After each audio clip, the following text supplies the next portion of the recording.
so chi sei, cosa fai, il tuo nome non so.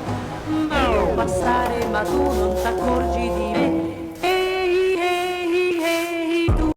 안녕하세요, 롱민입니다. 우리나라 사람들은 대부분 불포화 지방하면 식물성 지방, 좀 좋은 거, 식물성 기름, 대체로 이렇게 생각하는 것 같아요. 100% 틀린 말은 아닌데 꼭 먹어야 할 게 있고 아예 절대 네버 먹으면 안 되는 것들이 있거든요. 근데 후자를 너무 많이 먹고 있어요. 진짜로.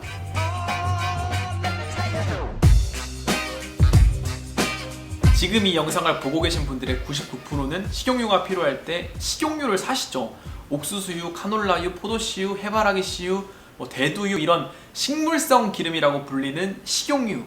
이름부터가 정말 얼마나 깨끗하고 식물 순수하고 건강합니까?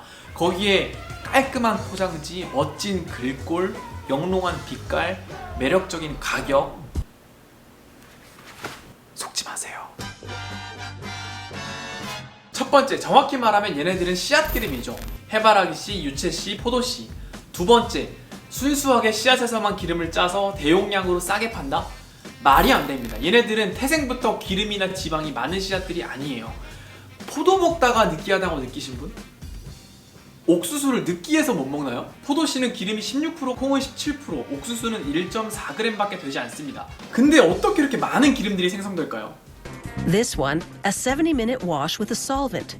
This chemical extraction process removes all but a trace of oil. They wash the oil for 20 minutes with sodium hydroxide. During this wash cycle, they spin the oil at high speed so that the centrifugal force separates the natural impurities, which the factory later sells to soap manufacturers. After this cleaning process, the canola oil is visibly clearer. However, it still contains natural waxes, which make it look cloudy. So the next step is to cool the oil to 5 degrees Celsius. This thickens those waxes so they can be filtered out. The waxes don't go to waste either. The factory uses them to produce vegetable shortening. In the factory's lab, technicians recreate production on a small scale to ensure performance and quality. Meanwhile, back in the factory, after washing and filtering the oil, they bleach it to lighten the color, then use a steam injection heating process to remove the canola odor. The oil is now fully refined and ready for bottling. 콩기름 공정도 거의 비슷합니다. 특히 초반에 헥산이라는 성분을 넣어서 기름을 추출하기 시작합니다.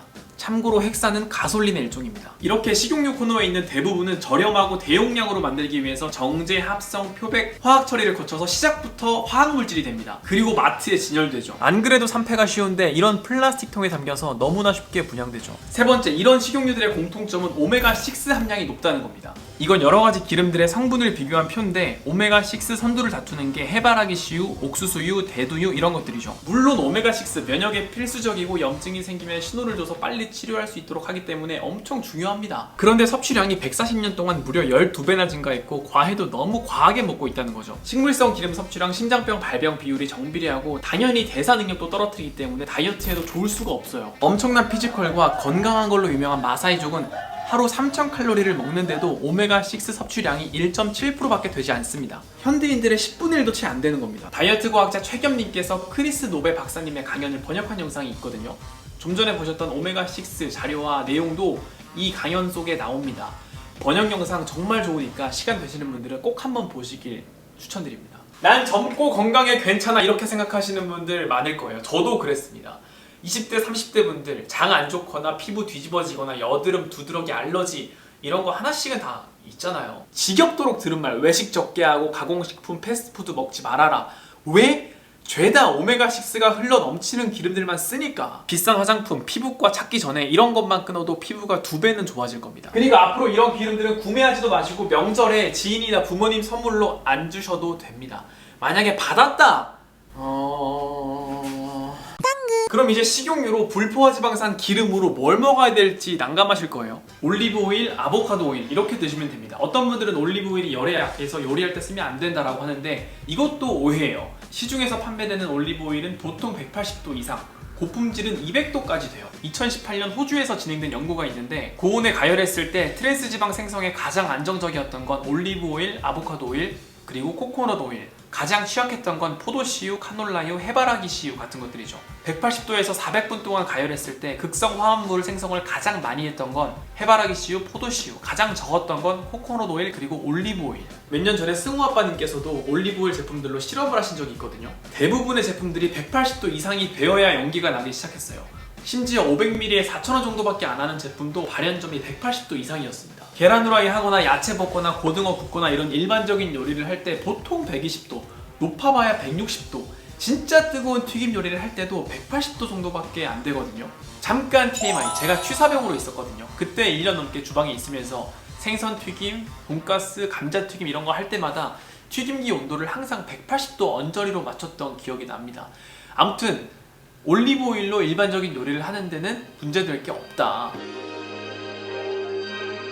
산도가 낮을수록 품질이 좋아져요. 이 엑스트라 버진은 산도가 0.8% 이하고 진짜 좋은 건 산도가 0.1%대까지 내려갑니다. 정말 산도가 낮으면 그게 하나의 자랑이고 홍보기 때문에 굳이 표시를 해놓습니다. 퓨어나 정제는 순수 올리브 기름 함량이 많아봐야 20% 정도밖에 되지 않아요. 그 이유는 산도가 높은 올리브를 정제를 많이 하기 때문입니다. 영양소는 많이 손실되지만 발연점이 높아지고 가격이 싸집니다. 그래서 주로 튀김할 때 사용한다는 얘기가 많아요. 근데 이 영상 보시는 분들은 다이어트도 하시고 건강에 관심 많으시니까 엑스트라 버진으로 가자. 주머니 사정이 괜찮고 여유가 있으시면 0.1%대 고급으로 드셔도 좋습니다. 저는 무난한 가격대의 엑스트라 버진 제품으로 먹고 퓨어나 정제는 썩 좋지 않다고 봅니다. 엑스트라 버진 제품 중에 압착, 콜드 프레스드, 콜드 익스트랙티드 이런 문구가 종종 있어요. 짜서 만들었냐 추출했냐 그 방식이 구식이냐 신식이냐 차이지 둘 다 열을 가하지 않고 만들었기 때문에 아무거나 드시면 됩니다. 일단 모든 올리브 오일은 수입되는 과정에서 공기나 열에 노출되면서 옵니다. 그리고 하루 종일 밝은 마트에서 진열되는데 투명한 플라스틱 통에 담겨있는 게 저는 개인적으로 좀 찝찝하더라고요. 그래서 이왕이면 산패 안 되게 어두운 병으로 된 제품이 좋을 겁니다. 어두운 병에 있다고 다 비싼 건 아닌데 비싼 제품들은 다 어두운 병에 있더라고요. 아보카도 오일도 아까 실험 결과에서 보신 것처럼 요리할 때 상당히 안정적이에요. 혈관도 깨끗하게 해주고 염증도 없애주고 비타민 A, D, E도 풍부해서 피부에도 좋습니다. 꼭 먹어야 할 게 오메가3입니다. 저는 다른 거 몰라도 오메가3는 항상 잘 챙겨 먹으려고 하거든요. 이게 필수 지방산인데 체내 생성이 안 돼서 무조건 음식으로만 충전을 해줘야 됩니다. 세포막과 피부도 부드럽게 해주고 뭘 먹어도 소화 흡수가 되게 잘 돼요. 당연히 다이어트 하는데 두말할 것 없이 무조건 좋습니다. 나쁜 콜레스테롤도 없애주고 면역력, 기억력, 비타민 흡수 장점은 정말 많죠.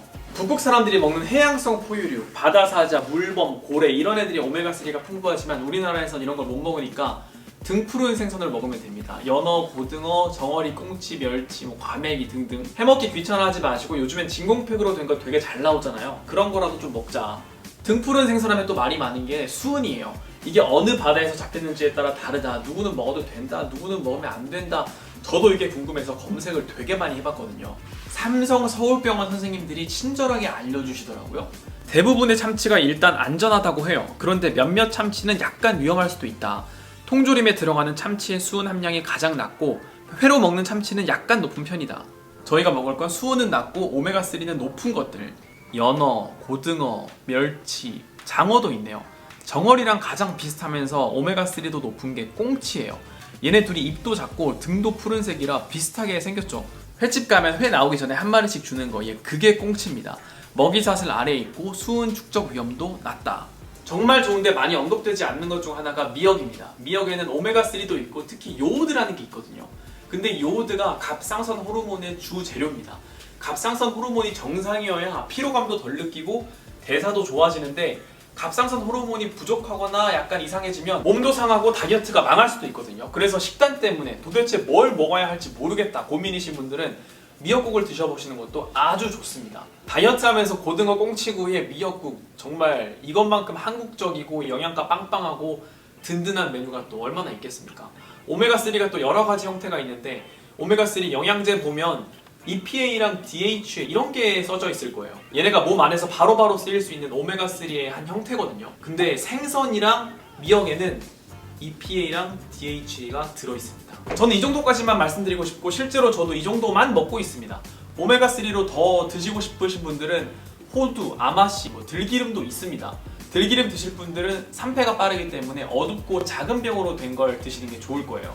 얘네들도 좋지만 몸에서 바로바로 쓸 수 있는 EPA나 DHA 형태가 아니라 알파리놀렌산이라는 형태로 들어있거든요. 근데 알파리놀렌산이 몸 안에서 EPA나 DHA로 바뀌는 비율은 많아봐야 10%이기 때문에 생선이나 미역, 해조류 이런 것만 잘 챙겨 드셔도 다이어트 하거나 일반적인 건강 챙기는 데는 충분하다고 생각합니다. 혹시 여기까지 다 보셨다면 일단 엄청 감사드리고요. 오늘 내용 다 까먹으셔도 괜찮으니까 식물성 기름, 식용유라 불리는 그런 식물성 기름들, 그런 것들만 지금 먹는 거에서 다 끊으면 제일 좋지만 지금 먹는 거에서 한 반에서 80% 정도, 50%에서 80% 정도만 끊으셔도 몸에서 장기적으로 좋은 변화가 일어날 겁니다. 그리고 오메가3 잘 챙겨 드시기 바랍니다.